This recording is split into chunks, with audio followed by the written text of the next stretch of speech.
معزز سامعین کرام، قرآن کریم اپنی فصاحت و بلاغت، نظم و ترتیب، اسلوب و بیان، عام فہم مثالوں، قیمتی نصیحتوں اور حکمتوں سے بھرا راہ ہدایت کی رہنمائی کرنے والا وہ بے مثال اور لازوال تحفہ ہے جو محمد صلی اللہ علیہ وسلم کو معجزے کے طور پر عطا کیا گیا ہے، جس کی نظیر پیش کرنے سے دنیا عاجز ہے۔ اور اگر کسی نے یہ ناکام اور ناپاک کوشش کی ہے کہ وہ قرآن کریم کا مقابلہ کرے تو اپنی ایڑی چوٹی کا زور لگا کر ایک سورت تو کیا ایک آیت بھی پیش نہ کر سکا۔ ایسا ہی ایک بے وقوفانہ قدم بھارت میں اٹھایا گیا۔ ایک شخص نے کچھ عربی عبارتیں لکھ کر یہ ثابت کرنے کی ناپاک کوشش کی ہے کہ میں نے قرآن کے چیلنج کو توڑ دیا اور اس جیسی صورتیں بنا دی۔ اس شخص نے ایک صورت بنائی ہے اس کے قول کے مطابق، جس صورت کا نام اس نے سورۃ الکوید رکھا ہے۔ پہلے آپ اس کی یہ صورت سنیں، اس کے بعد احقر کا تبصرہ بھی سماعت فرمائیں جو اسی کے طرز پر کیا گیا ہے۔ الکوید وما ادراک ما الکوید انہ لویروس المبید بل عجبوا ان جاءهم من الصين البعيد فقال الناس إن هو إلا داء عتيد بل هو الموت الأكيد لا فرق اليوم بين الملك والعبيد فاعتصموا يا معشر الإنس بالعلم الرشيد واتركوا أديان التقاليد ألا تخرجوا لتشتروا السميد وامكثوا في بيوتكم إنه لبلاء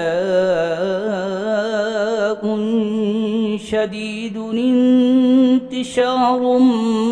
مديد اغسلوا أيديكم بالصابون الجديد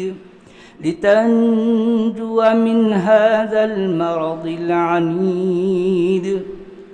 لقد صدق العلم المجيد بقوله السديد ورشده الحميد۔ کووڈ، تم کیا جانو کہ کووڈ کیا ہے؟ وہ تو ایک خطرناک وائرس ہے۔ حیران ہیں کہ یہ وائرس دور دراز چائنا سے آخر کس طرح آ دھمکا۔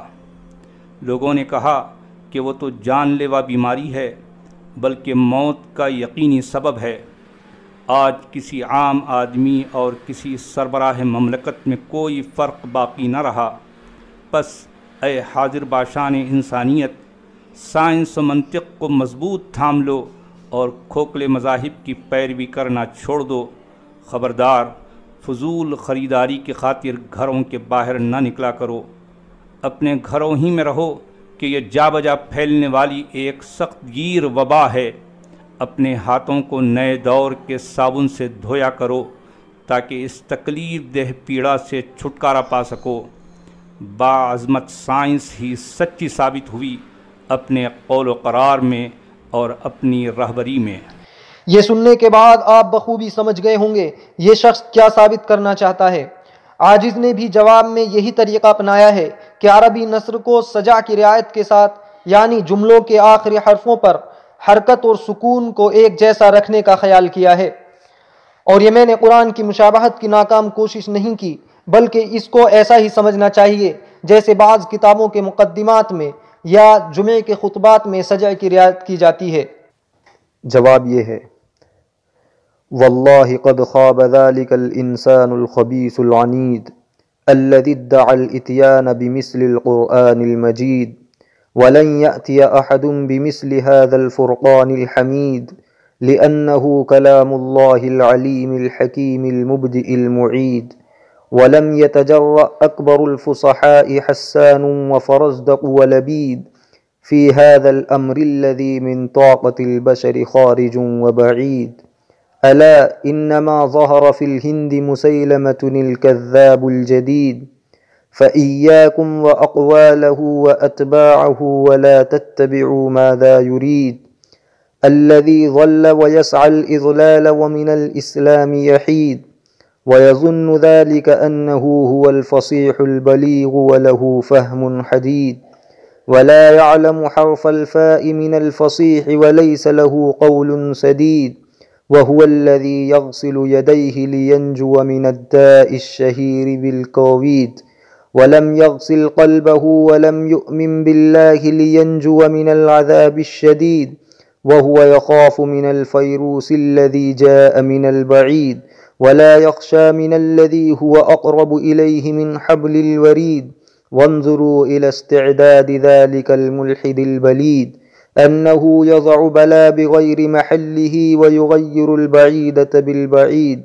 لا أعلم ماذا يعني من إنكار المعبود وتسليم العبيد وقد وجدنا العوج كثيرا في كلام ذلك الشيطان المريد والقرآن لا يأتيه الباطل من بين يديه ولا من خلفه تنزيل من حكيم حميد وقال ذلك المنكر فاعتصموا بعد ترك الأديان بالعلم الرشيد وقد أنكر وعصى من هو خالق كل شيء والعلم الرشيد فصار كما يقول إني ولدت بغير أبي الأب الحفيد كما أنكر الشمس أحد وسلم القمر الذي نوره منها يستفيد ولو كان طالب الحق ويؤمن بيوم الوعيد لكفاه في الهداية سورة قاف والقرآن المجيد ألا إن الله تعالى قال ألقيا في جهنم كل كفار عنيد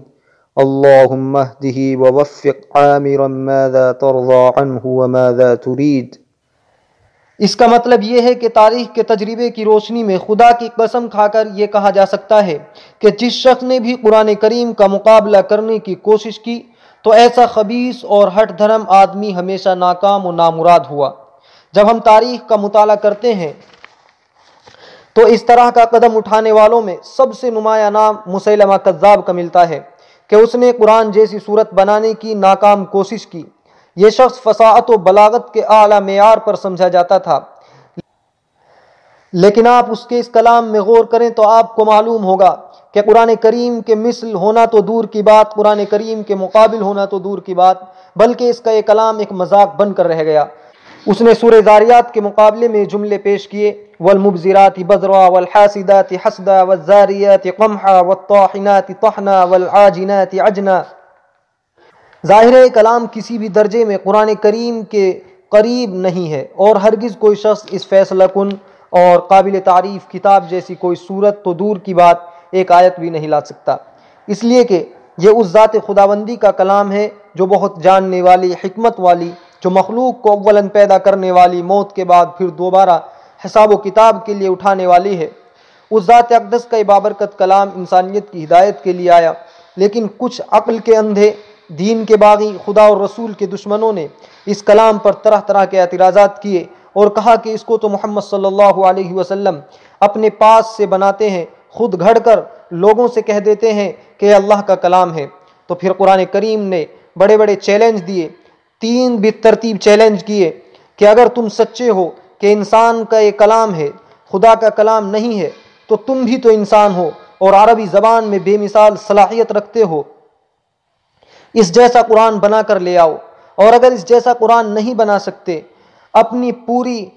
کمیونٹی کو اکٹھا کر کے اور اپنے بڑے بڑے ادبا اور فصحا کو اکٹھا کر کے ایسا کلام نہیں بنا سکتے تو 10 صورتیں ہی بنا دو، اور اگر اس پر بھی قادر نہیں ہو تو ایک ہی صورت بنا کر لا دو۔ لیکن پوری انسانیت آج تک اس چیلنج کو قبول کرنے سے عاجز ہے۔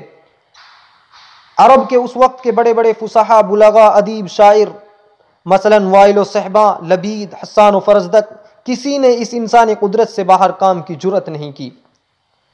ایک مسیلمہ کذاب نے بیوقوفی کی جسے بڑی رسوائی کا سامنا کرنا پڑا۔